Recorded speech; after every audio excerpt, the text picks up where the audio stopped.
નમસ્કાર સર્વ દર્શક મિત્રોને સ્વાગત છે તમારું અમારા નવા એક બ્લોગમાં, જેનું નામ છે પરાગ સાતા બ્લોગ.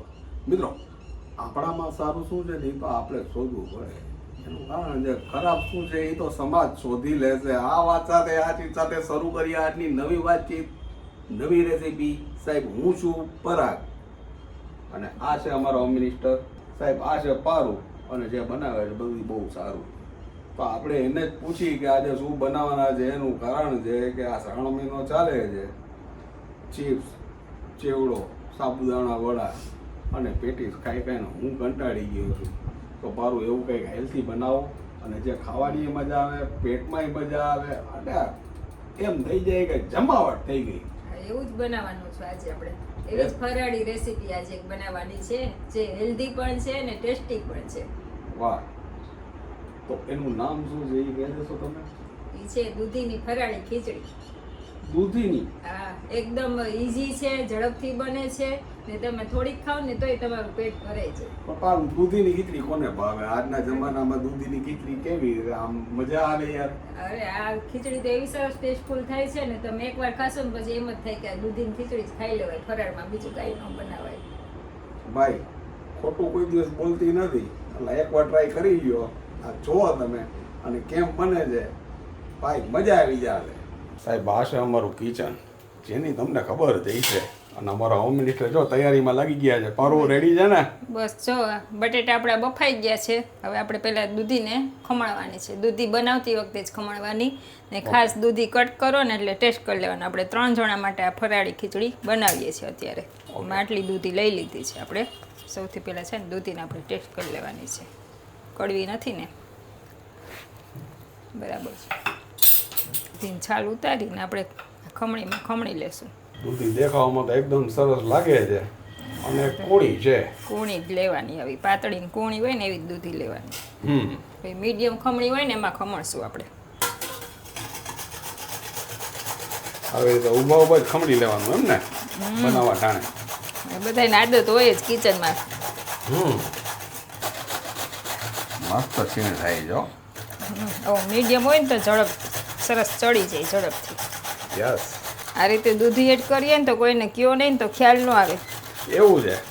ખ્યાલ ન આવે કે અંદર દૂધી એડ કરી છે. સાહેબ, આ રેસીપી બનાવવાનું કીધું ને એટલે મને કીધું, બાકી મને કોઈ દિવસ કીધું નથી. મને કોઈ દિવસ ખબર નથી પડી કે મસ્ત મજાની ખીચડી બનાવી એમ કે. ચાલો, આપણી દૂધી ખમણાઈ ગઈ છે. હવે આપણે ખીચડી વઘારી દઈશું દૂધીની. આમાં બહુ તેલ ન હોય, 1.5 પાવરું આપણે એડ કર્યું છે. 3 જણા માટે ખીચડી બને છે ને. 4 મીડિયમ સાઈઝના બટેટા બાફી લીધા છે અને આ દૂધી આપણે ખમણી લીધી છે. ઓકે. તેલ ગરમ થઈ ગયું છે. આવી ગયું જીરું. જીરું ગુલાબી થઈ ગયું છે. હવે આપણે આ દૂધી ક્રશ કરી છે ને એડ કરી દઈશું.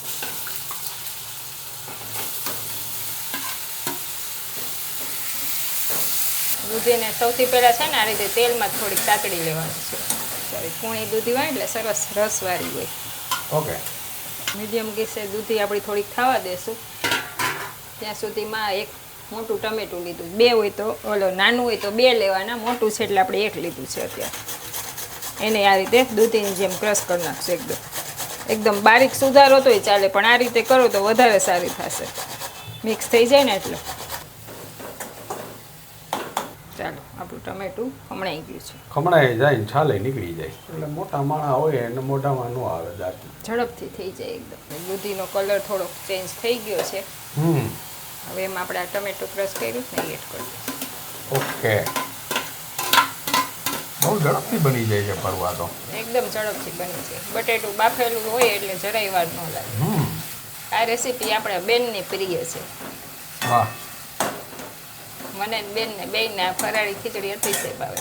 બેનની પ્રિય હોય તો સવાલ જ નથી. હેલ્ધી હોય, મજા આવે એવી હોય. ફરાળ હોય ને એટલે અમારે બે માટે આ બને જ. વળી થોડીક વાર સાતળવા દેવાનું છે દૂધી ને ટમેટું. ત્યાં સુધીમાં આપણા બટેટા છે ને ક્રશ કરી દઈશું.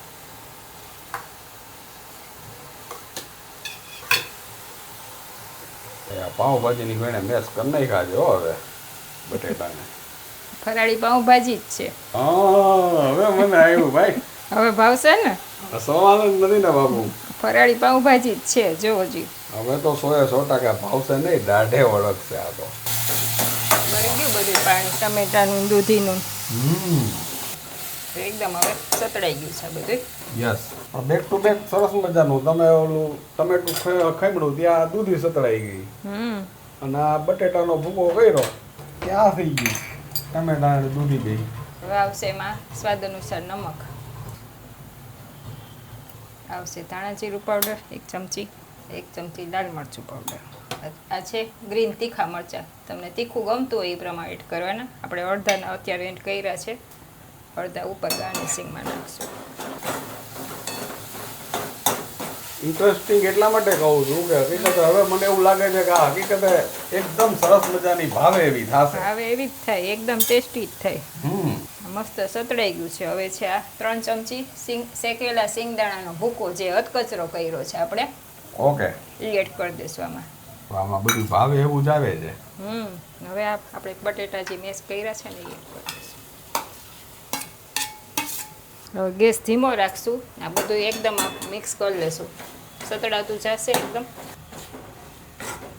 સાચન મોટા ભાઈ ને મોટા ભાભી હકીકતે ખબર પડે એવું છે નહીં કે આમાં શું છે. દૂધી છે એ તો ખબર જ નહીં પડે કોઈને.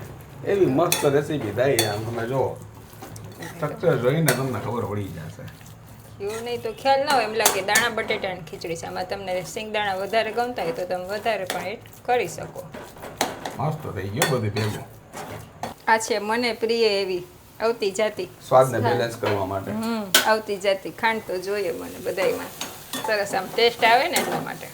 હવે સરસ મિક્સ થઈ ગયું છે અને સતળાઈ ગયું છે એકદમ. વાહ, અદ્ભુત. આ છે ને ગરમા ગરમ જ ખાવાની વધારે મજા આવે, મસ્ત લાગે છે. હવે આને સર્વ કરી દઈશું. આપણી ફરાળી ખીચડી રેડી છે. ચાલો, ગરમા ગરમ આપણી ખીચડી રેડી છે.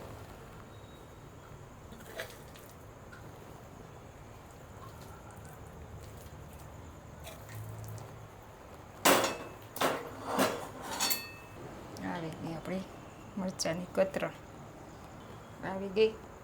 કોથમીર છે આમાં વધારે હોય તો વધારે મજા આવે.